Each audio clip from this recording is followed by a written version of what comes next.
But there's going to be one team that's going to play solely as a team. No man is more important than the team. No coach is more important than the team. The team, the team, the team. Looks deep for Anthony Clark. Waits for it. Hit. Caught. This is no time for that. In the pocket and a sack. Tim Jamison. Brady gets terrific. Throws it, and a touchdown, Knight again. Schultz just before Brazil got him, and a leaping interception by Woodson. Harbaugh back to throw over the middle, caught by Collier at the 5 on his feet, touchdown Michigan. On its way. It's good. He's 5'7", 179 pounds, a junior at Michigan. But Jamie Morris packs a wallop, and he delivers for Bo Schembechler. And here's your first play. Pressure coming. Sacked. It is Glenn Steele, number 81, who fought his way through the traffic. Option. And Robinson calls his own number, and he's going to score. Oh, an easy touchdown for Robinson and Michigan.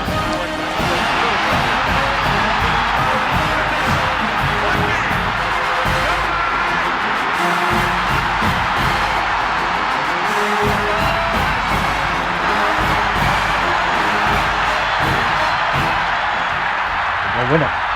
We're going to win the championship again because we're going to play as a team. And when we play as a team and the old season is over, you and I know it's going to be Michigan again. Michigan.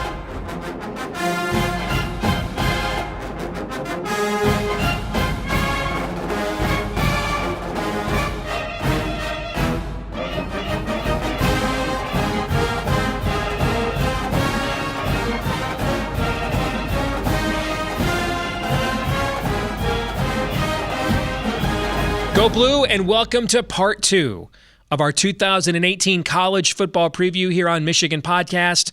I am Steve Deace, so let me stop you right here. If you've not yet watched part 1, you definitely want to go back and watch that before you watch this, okay? One final warning, go back and watch part 1 before you watch this. Now that you've been warned, let's take a look at how I think the 2018 college football season will unfold. We're going to start by going conference by conference. And the way that I do this, after I look at every team's roster, when I look at their overall talent, when I look at how strong their coaching is, then I take a look at their schedules. And I'll go through 5 times. And the reason I'll do it 5 times is it's an odd number, so I'll end up with eventually a majority rules result. I'll go through every team's schedule 5 times, and the record I come up with most often is what I will make their predicted record to be and how I think the standings in each of these leagues will play themselves out. So let's go to the ACC. I believe this will be how the ACC will finish this fall. Over in the Coastal Division, I like Miami to repeat as division champion, surprisingly followed by Pittsburgh in second place. Virginia Tech and Georgia Tech, I think, are next in third place. Duke just gets bowl eligible, and then Virginia and North Carolina. Over in the Atlantic, I like Clemson. I don't think that's a surprise or a shock to anybody, but I think Florida State's going to be a pretty strong second-place team. In fact, I think they're going to be Clemson's lone loss this season on the road in Tallahassee. NC State, I think, will slip a little, but they have a pretty favorable schedule to not fall too far despite all the losses they have on the defensive side of the football. I think Louisville will take a bit of a step back, or maybe more than a bit of a step back, minus Lamar Jackson. I like Boston College. I think their schedule, though, with the lack of depth they have, will probably catch up to them and limit how much they can improve on last season. Followed by Wake Forest and Syracuse. And I believe Clemson will beat Miami again in the ACC championship game. Next up, the Big 12, which has true round-robin scheduling. I think Oklahoma wins the regular season with a 7-2 record. Texas, West Virginia, and TCU, I have all of them tying for second place. Now remember, the Big 12 has a championship game, but no divisions. So the top 2 teams face off in the Big 12 championship game. When I went through all the tiebreakers, that team was Texas. I think Iowa State, Kansas State, and Oklahoma State are all tied next at 5 and 4 in the league. I think there's even a tie next at Baylor with Baylor and Texas Tech. There's a lot of parity in this league. And then after beating them in the Red River Shootout, which I'm always going to call it that despite political correctness, I think Texas gets revenge on Oklahoma and beats them in the rematch in the Big 12 championship game. We're going to save the Big 10 for last here, so let's go to the Pac-12 next. Over in the North Division, I like Washington to be the champion of that division for the second time in 3 years. Stanford and Oregon are next, followed by Washington State, whose schedule will cushion their fall. I don't think they're anywhere near as good as they've been the last couple of years, but the schedule is very manageable. Cal and Oregon State bring up the rear of that division. And then in the South, man, I have to tell you, trying to figure out the Pac-12 South division, I pulled my hair out. I couldn't figure it out. So I have Utah and USC tying, but since I have Utah beating USC in Salt Lake, I've got Utah going to the Pac-12 championship game. But here you can see I've got the top 4 teams in this division all within 2 games of each other. I think that's how close and confusing the Pac-12 South is. But I like Washington to beat Utah in the Pac-12 championship game. We move now to the Southeastern Conference, and there you can see in the SEC East, I like Georgia. I think they get out of this division with just 1 loss. South Carolina, I think, is really underrated, and I think they're going to be a top 25 team this year.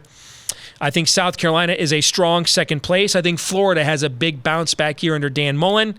Kentucky, Missouri eke out enough wins to get to bowl eligibility, followed by Tennessee, which I think is going to get swallowed by an insanely difficult schedule, and Vanderbilt. And the West, not a shock, Alabama gets back to winning the West Division Championship. Yes, I have them with a loss. Did you know Nick Saban has 5 national championships, but only one of them was with an undefeated team? So there you go. I've got Auburn at 6-2 in the division, losing its last 2 games of the year in the SEC to Georgia and Alabama on the road. A&M and Mississippi State are next, followed by LSU, which also has an insanely difficult schedule. Ole Miss, which I think will be a lot of fun. They're going to score a lot of points, and they're going to give up a lot of points too. And then Arkansas, which I think is in for a massive transition with a new coach running a dramatically different system than Brett Bielema had been recruiting to the last few years. And then finally, we move on to the Big Ten. Just like the Pac-12 South, I could not figure it out.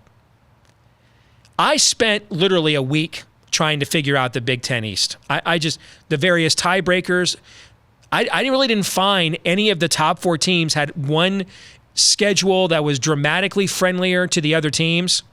So here's what we have. I've got 3 teams tying at 7-2 in this division: Michigan, Ohio State, and Penn State. When I figured out all of the tiebreakers, Michigan actually came out ahead. And then I have Michigan State right behind them at 6-3. But guys, when it's this close, if I'm wrong by 1 game, one way or the other, the whole order of this changes. I think that's how close this division is. I think Maryland bounces back and gets back to a bowl game. And then there's Indiana and Rutgers, who are cannon fodder. Over in the West, I like Wisconsin, but all of Wisconsin's games, and that's no surprise, but all of Wisconsin's toughest games this year, just like last year they were all at home, well, this year they're all on the road. Northwestern, Purdue, Iowa, Penn State, Michigan. They play all of those teams on the road this year, and I think they're going to lose at least a couple of those, all right? I think Iowa has a very friendly schedule, like Oregon does in the Pac-12. I think Iowa does in the Big Ten. Nebraska, I'm going to be bullish on Scott Frost. because as one Nebraska fan who called into a national show I listened to described the road schedule as, quote, heinous, and it is heinous, I'm going to say Scott Frost is worth a couple of wins. Purdue is there, barely getting back to bowl eligibility. I think Northwestern's in for a tough season with the Clayton Thorson injury, and not just can he play, but can he run? Because if the quarterback cannot run in that offense, we have seen that offense is very pedestrian. And then I think Minnesota and Illinois are still a year away, at least in Illinois' case, from being a serious postseason threat. So those are my conference predictions. We'll come back. Now that you've seen how I think the conferences will unfold, what does that mean for what the final rankings will look like in December? We'll unveil those next.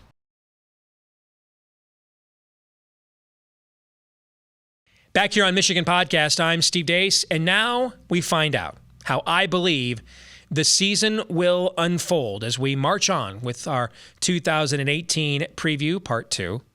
This is what I believe the final top 25 rankings will look like in December when the College Football Playoff Committee meets for the final time. I think Clemson will be number 1 by virtue of being the ACC champion, but also having 2 quality Power 5 non-conference wins against Texas A&M and South Carolina, 2 teams that I believe will also be top 25 teams this year. And Dabo Swinney, man, I know he's got the shtick and it rubs some people the wrong way, but this guy can coach. 8 seasons in a row, Clemson has finished higher than their preseason ranking in the AP poll. Think of that. 8 seasons in a row. That's insane. And all time, Clemson has 14 double-digit win seasons. Dabo Swinney has been the coach for half of them. Number 2, I think Alabama will finish at number 2 in the college football playoff rankings. They will win the SEC, but they won't really have a dominant or an impressive non-conference victory that matters. I think they'll destroy Louisville in week 1, but I don't think Louisville's that good. So I think the non-conference resume for Clemson is why they will be given the number 1 seed over Alabama by the playoff committee in December. At number 3, Washington. I think by virtue of beating Auburn, that's why I told you to watch part 1 before you watch part 2. By virtue of beating Auburn and then winning the Pac-12, they will get into the college football playoff. And there it is. My 4th team. I think Michigan will win the Big Ten championship and be the 4th team in the college football playoff. You know, it's interesting. When you look at the Big Ten East in the college football playoff era, you have the Big 4 there, right? And the other 3 teams have all had their year. You had Penn State win the Big Ten in 2016. You had Michigan State win it and get to the playoff in 2015. You had Ohio State get to the college football playoff in 2017 and then win the Big Ten last year. The one team that hasn't had their turn yet is Michigan. And when you look at the overall talent on this roster, I think it's one of the top 5 talented 2-deeps in the country. Now you're adding a potential NFL prospect at quarterback. There's just no excuses now. I know the schedule is tough, but Michigan has better players than pretty much every team on their schedule other than Ohio State. Time to start winning those games. Time to start putting some banners on the wall, some trophies in the case. And I think this year is that time. Now, those are the playoff teams. Here are the teams I think that will be just outside the playoff. Ohio State I have at number 5. And there is no doubting their roster and their talent. But they're breaking in a new quarterback.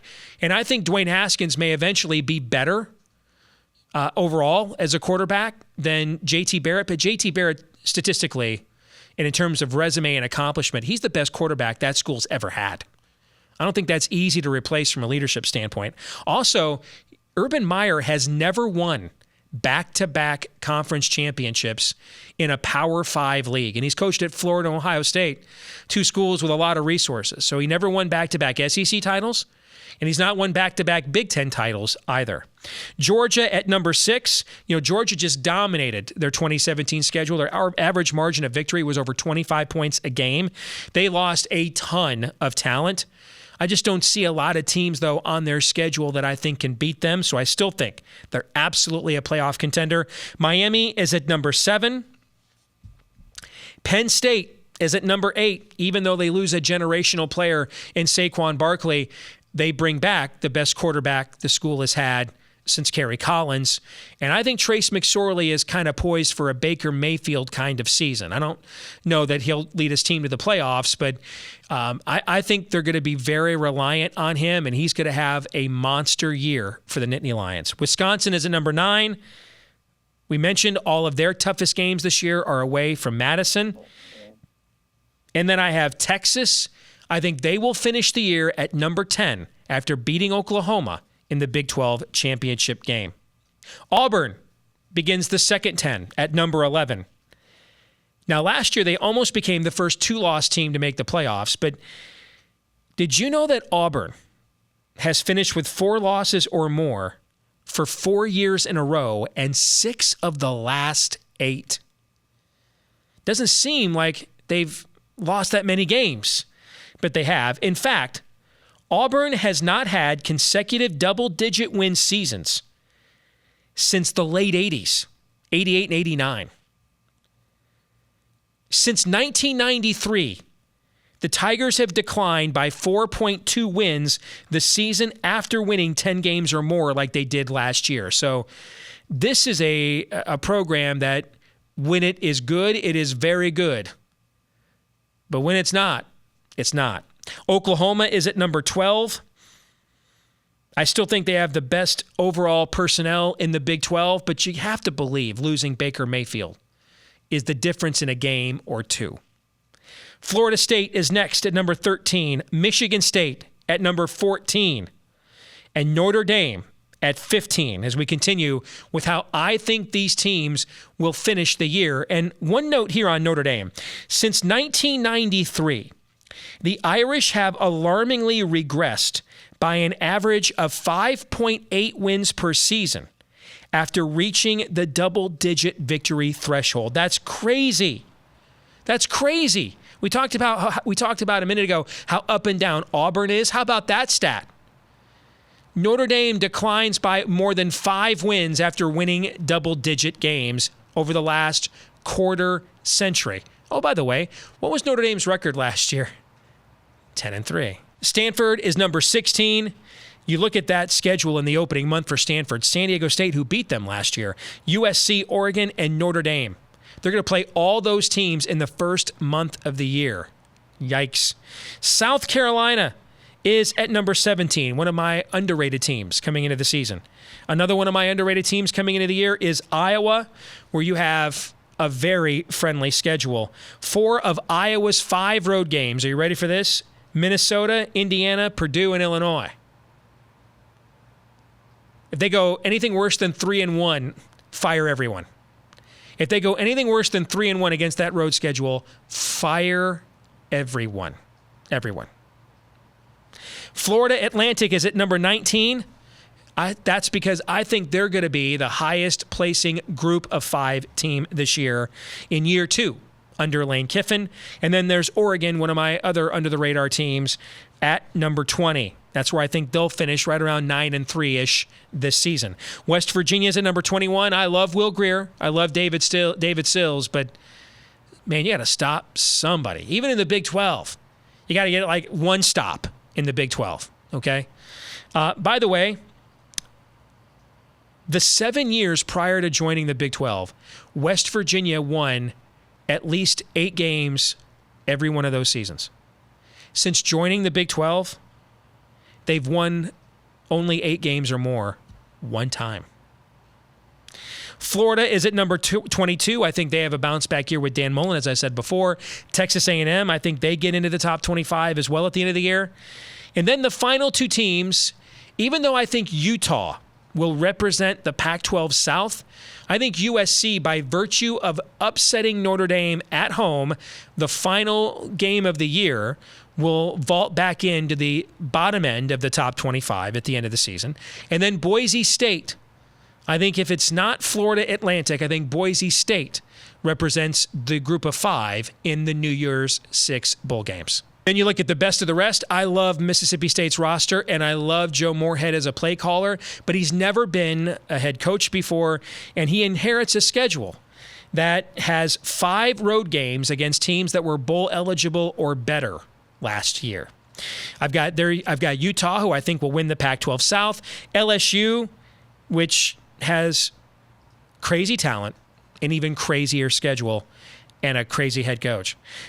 TCU, Virginia Tech, San Diego State. Keep an eye on this team. I think this is Rocky Long's most talented team yet, and he's got back-to-back 11-win seasons. NC State, Central Florida, I think they'll still be good, but they will not be what they were last year when they were really kind of a force of nature that took the sport by storm. Georgia Tech, which I think bounces back. I think Iowa State remains very competitive for Matt Campbell. Kansas State, Nebraska, Oklahoma State, Pitt, and Ohio as the class of the MAC. Those are the teams that round out our honorable mention. We've got one more thing to unveil. The New Year's 6 bowl games. Who gets those coveted slots, including the 4 spots in the college football playoff? We're going to make those predictions on the record next. And we return here on Michigan Podcast. So, now that we know how the regular season will go, or at least how I think the regular season will go, what about the postseason? Well, today in college football, it's all about the New Year's 6. Can you get one of those 12 coveted slots awarded by the College Football Playoff Committee? These are the teams, the 12 teams, that I believe will get those coveted spots come December the 1st. We start with number 1 Clemson, which I think will be hosting Michigan in one of the national semifinals in the college football playoff, again in Miami at the Orange Bowl. So Michigan back in the Orange Bowl for the second time after being there in 2016. The Cotton Bowl, the other national semifinal at Jerry World. I think Alabama is the number 2 team. They get to host that game, and they take on the Washington Huskies, a rematch of their playoff clash 2 years ago that Alabama won 24-7. The rest of the New Year's 6, the Rose Bowl, which likes to maintain its Big Ten Pac-12 tradition. I think you'll see Stanford take on Ohio State in the Rose Bowl. In the Sugar Bowl, which likes to go Big 12 SEC when it can, Texas, the Big 12 champion, takes on Georgia. Man, can you imagine businesses in the French Quarter with Texas and Georgia in town? That's a boom economy. The Fiesta Bowl, Florida Atlantic as the Group of 5 representative. They will take on the Badgers of Wisconsin. And in the Peach Bowl, another attractive matchup, Penn State versus the Miami Hurricanes. That's what I believe we're going to watch unfold over the next 4 months of the most wonderful time of the year, the 2018 college football season. Let us know what you think about what we think. Go to Twitter, at Michigan Podcast on Twitter. We keep you updated with what's going on with the Wolverines and our take on it year-round, even when we're in reruns here at Michigan Podcast.